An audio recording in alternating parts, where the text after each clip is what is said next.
আলহামদুলিল্লাহ, যেহেতু সময় অল্প, এখন আমাদের মাঝে বক্তব্য রাখবেন এবং পুরস্কার বিতরণ করবেন আজকের এই অনুষ্ঠানের সম্মানিত প্রধান অতিথি, আমাদের এই নকলা নালিতাবাড়ির অভিভাবক, যিনি আমি আগে যে কথাটা বলেছি, তিনি একবার এসেছিলেন।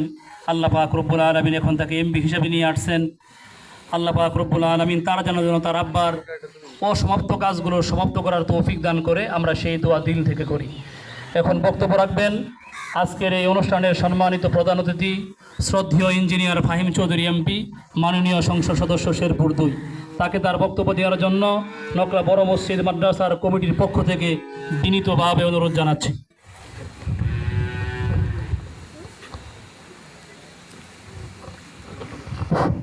ধন্যবাদ। আউযুবিল্লাহি মিনাশ শাইতানির রাজিম, বিসমিল্লাহির রহমানির রহিম। নকলা বড় মসজিদ নুরানিয়া হাফিজিয়া মাদ্রাসার বিগত পরীক্ষায় ভালো রেজাল্ট করা উপলক্ষে আজকের এই আয়োজন, পুরস্কার বিতরণী অনুষ্ঠান। এই অনুষ্ঠানের সম্মানিত সভাপতি,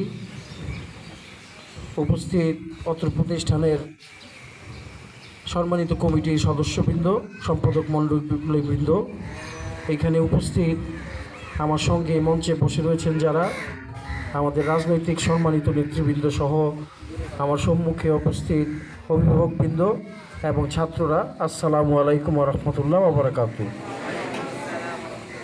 আমি অত্যন্ত ভাগ্যবান যে একবার এমপি হওয়ার আগে এখানে আমার আসার সুবর্ণ সুযোগ হয়েছিল, এবং এখন যে আসছি, এখন এমপি হিসাবেও আসছি, আপনাদের অভিভাবক হিসাবেও আসছি, বন্ধু হিসাবে আসছি। তো বক্তব্যের শুরুতেই আমি আপনাদের প্রতি কৃতজ্ঞতা জানাই যে আপনাদের দোয়া আল্লাহ তাআলা কবুল করে নিছেন, এবং আল্লাহ তাআলা আমাকে আপনাদের একজন সেবক হিসাবে গ্রহণ করে নিয়েছেন এবং সেবা করার সুযোগ করে দিয়েছেন।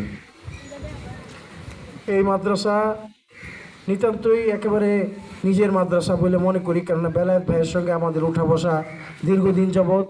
এই কমিটির যে সদস্যবৃন্দ রয়েছে, যে সম্পাদক মণ্ডলী রয়েছে, এরা প্রত্যেকেরই আমাদের সঙ্গে সুসম্পর্ক রয়েছে।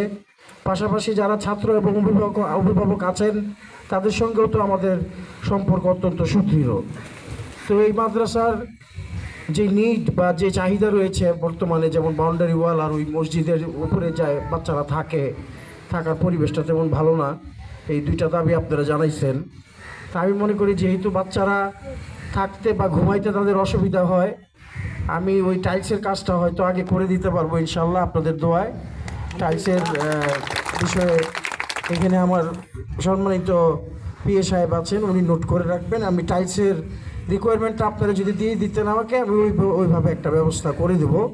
আর বাউন্ডারি ওয়ালটা পর্যায়ক্রমে আস্তে ধীরে করে দেবো না, আমি সমস্যা নেই। তো আরও দু চারটি কথা বলি। মাদ্রাসা, এই অত্র মাদ্রাসা থেকে, যেহেতু অত্র মাদ্রাসাটি আমাদের অনুদানের উপরে এবং এলাকাবাসীর অনুদানের উপরেই চলে, তা আমি আশা রাখবো এবং প্রত্যাশা রাখবো যে যারা অনুদান দিয়ে যাচ্ছেন, বিশেষ করে অভিভাবকরাই তো দিচ্ছেন, আপনারা, হ্যাঁ বাইরে তো আসে বাট অভিভাবকরাও দেয় দেখেই তো এটা চালু আছে। সকলের কন্ট্রিবিউশনটাই কিন্তু অত্যন্ত গুরুত্বপূর্ণ, ছোট হোক বড় হোক। মাদ্রাসায় যা পোলাপানরা আইসা পড়তে পারতেছে, তারা পড়ালেখা করার একটা সুযোগ পাইতেছে, এটাই বড় বিষয়। নাইলে এই ছেলেপেলেগুলো কোথায় যাওয়ার জায়গা থাকতো না, এবং কোনো প্রতিষ্ঠানে ঢোকার মতো কোনো সুযোগ থাকতো না। কাজেই আমরা ভাগ্যবান যে আমরা, আল্লাহ তাআলা আমাদেরকে তৌফিক দিয়েছেন, আমরা তাদেরকে পড়ালেখা করাইতে পারতেছি এবং তাদেরকে সুশিক্ষায় শিক্ষিত করতে পারতেছি। তো এই মাদ্রাসা আস্তে ধীরে যেন একটা পর্যায়ে আসে। আমি জানি যে এর আগেও আমাকে কিছু রিকোয়ারমেন্টের কথা বলা হয়েছিল, আস্তে আস্তে আমরা এই রিকোয়ারমেন্টগুলি আমার কাছ থেকে দয়া করে আদায় করে নেবেন, কেননা দেওয়ার ক্যাপাসিটি এখন আল্লাহ তাআলা দিছে। তা আপনারা সবাই, আপনারা যারা কমিটির সম্পাদক মণ্ডলীর সদস্য আছেন, যা দাবি দেওয়া থাকবে আপনি আদায় করে নেবেন আমার কাছ থেকে। আমি সর্বাত্মক চেষ্টা করব সহযোগিতা করার, এবং একটি করে কাজ সম্পূর্ণ করার ইচ্ছা প্রয়াস করছি। তো আপনাদের সকলকে ধন্যবাদ জানাই এবং কংগ্রাচুলেশন ও শুভেচ্ছা জানাই যারা এখানে পুরস্কার পাচ্ছেন, পেতে যাচ্ছেন।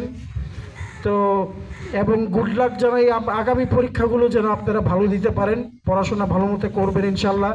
কেননা এই পড়াশোনার মাধ্যমে এখান থেকে তো হাফেজ তৈরি হয় নাকি, আপনারা যখন হাফেজ হবেন তখন আপনারা বুঝতে পারবেন যে কতটুকু গুরুত্বপূর্ণ আপনাদের এই পড়াশোনা এবং কতটুকু কন্ট্রিবিউশন আপনারা সমাজের ভিতরে রাখতে পারছেন বা পারবেন। আপনাদের সকলকে শুভেচ্ছা এবং সকলকেই ধন্যবাদ। আসসালামু আলাইকুম।